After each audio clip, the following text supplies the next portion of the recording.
What are we running around here? Leah on the Offbeat by Becky Albertalli. I listened to the audiobook version back in July, and I actually liked it. I mean, I liked it better than the other YA novel by the same author, Simon versus the Homo sapiens Agenda. And because I believe I mentioned in my wrap-up that for me, Simon versus the Homo sapiens, it came off as a little too cutesy. I mean, too cutesy for my taste. And so, I mean, though I still enjoyed it, still liked it, and liked this one as well. But I guess I like this one a little more, mostly because the main character is Leah. She's also a musician, and I mean, she's supposed to be a drummer. And at least in the first half of the audiobook, she displays, or I guess rather, yeah, she exhibits, for me, the typical musician-like behavior. I mean, where, like, you know, she mentions different bands that she likes, but she also comes off as sarcastic in a way, and which for me, I'm used to that because I've been a musician for so long, and I've been around so many other musicians that it's just, you know, for me, it's really accurate.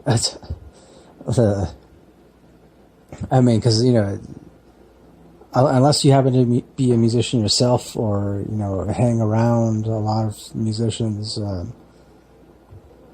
it could be difficult to understand. But yeah, I mean, definitely a lot of musicians that do come across as sarcastic, cruel in a way, and also a lot of them tend to act like jackasses.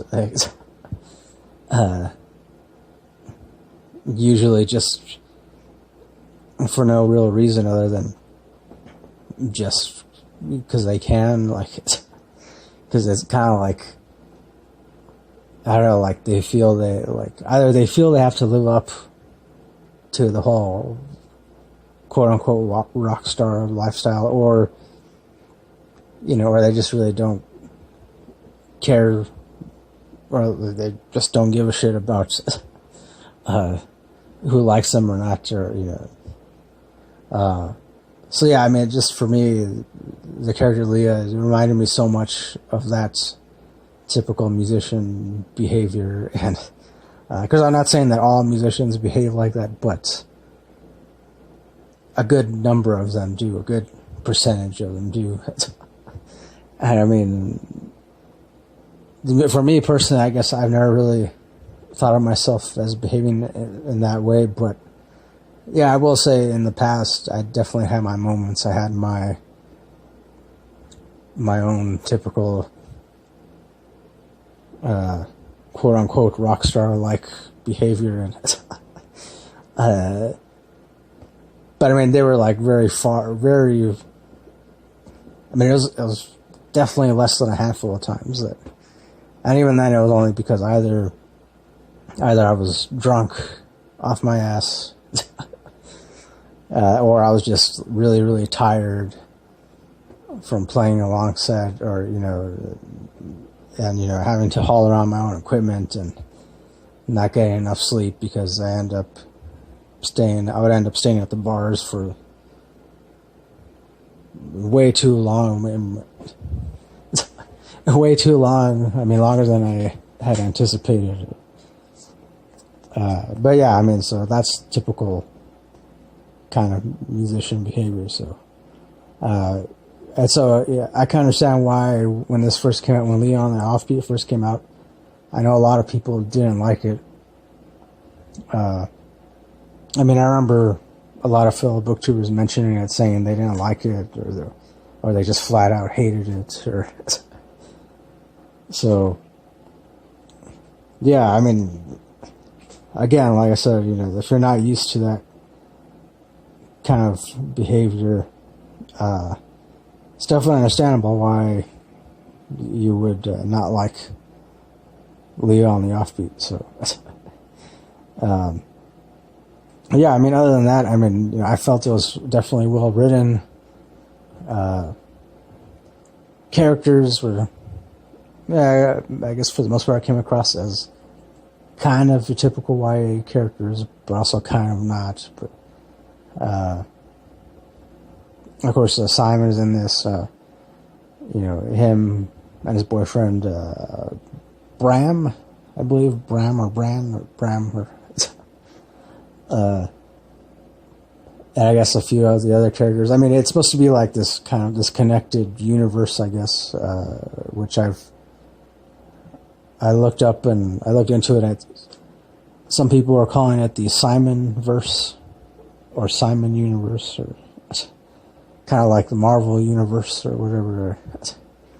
I know there's supposed to be, I don't know how many other books are also supposed to be kind of within the same universe, or I think maybe one or two others. I'm not exactly sure.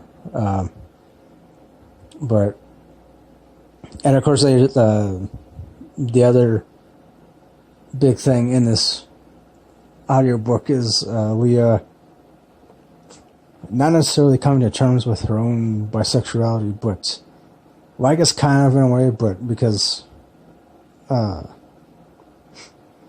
the same time, because she's not completely out in the open about it, I mean, at least not with her friends.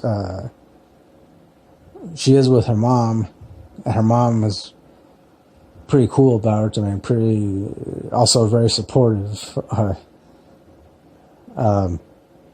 which I thought was interesting. So, you know, her mom knew about it and was supportive about it and all that. But then still at the same time, there are certain moments when Leah felt uncomfortable because her mom would suggest that she, you know, tries dating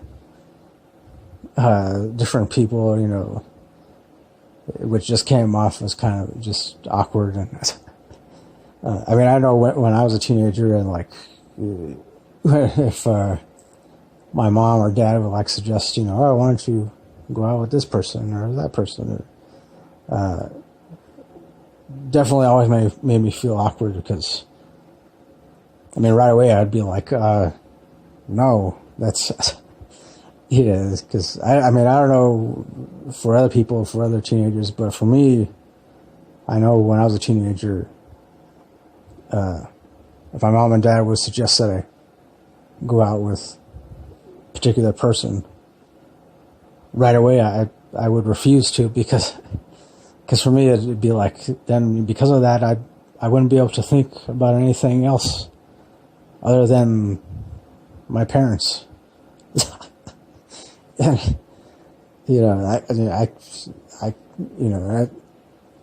again, maybe it's just me. I don't know. But for me, you know, it's hard for me I wouldn't really be able to enjoy myself on any date with anyone, you know, if all I can think about is my parents. Like, I mean, I'm not saying I don't like my parents. Yeah, I like my parents. I love my parents. But, you know, I don't want to associate them with someone that I'm trying to get to know on a much more intimate kind of level. Or, but again, that's just me. So, and then of course, pretty much there's a love interest by the name of Abby, and I guess, you know, apparently Leah had a crush on her for a while, like a year or a year and a half. Eventually before she's honest with any of her other friends, eventually she lets Abby know that she has a crush on her. And I don't want to give away too many details, but yeah, eventually she lets her know, and eventually they get a little closer. You know, they forge some kind of relationship, whereas, you know, before they never really had much of a relationship or even a friendship for that matter. So, But I mean, eventually, yeah. I mean, towards the latter half, I'm pretty sure you could figure out the ending. I mean, even though I don't want to give away the ending, but for me, the ending it was decent. Yeah, it made sense, and it was what I expected. So nothing really too surprising for me. But yeah, I mean, I guess ultimately, yeah, I would say I enjoy the first half a lot more than the second half.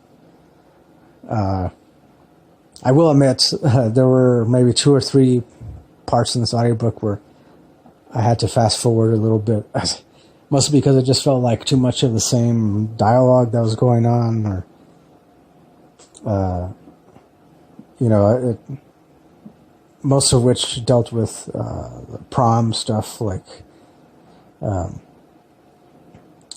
the different characters getting ready for prom and figuring out what they're going to wear. Abby especially, I mean, not Abby, Leah, getting ready for prom, like, she never really wanted to go to prom to begin with. She somehow, like, gets convinced or persuaded, I guess, to go to prom, and her mom is, again, ends up being very supportive, and then also, like, some guy that her mom had been dating for a while also becomes a part of that support team, I guess, or which is another thing that's kind of awkward. But I mean, yeah, he comes off as a nice guy and also supportive too. So, so yeah, I mean, some of that stuff, like, I fast forward through just because it was,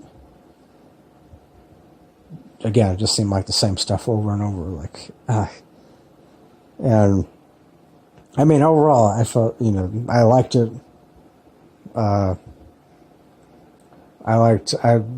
felt like it was a little more realistic than Simon versus the Homo sapiens. I'm not saying that, again, I liked Simon versus Homo sapiens, but I know I'm going to say it again, but for me, that one, Simon versus Homo sapiens, came off as too cutesy for me, for my personal taste. And with this one, with Leah on the Offbeat, I guess it pulled me in right away because of the musician aspect. So, yeah, I don't know what else I could say about it. I mean, other than the rating, I mean, I ultimately give it 4 out of 5 stars. Yeah, 4 out of 5 stars. So that pretty much does it for this review. Let me know if you listened to this audiobook or read the physical book too. What are your thoughts on it? So, if you liked it or absolutely hated it, or yeah, that'll do it. Once again, thanks for watching. Thanks for listening. As always, next time, don't forget to keep it real, keep on rocking, and peace.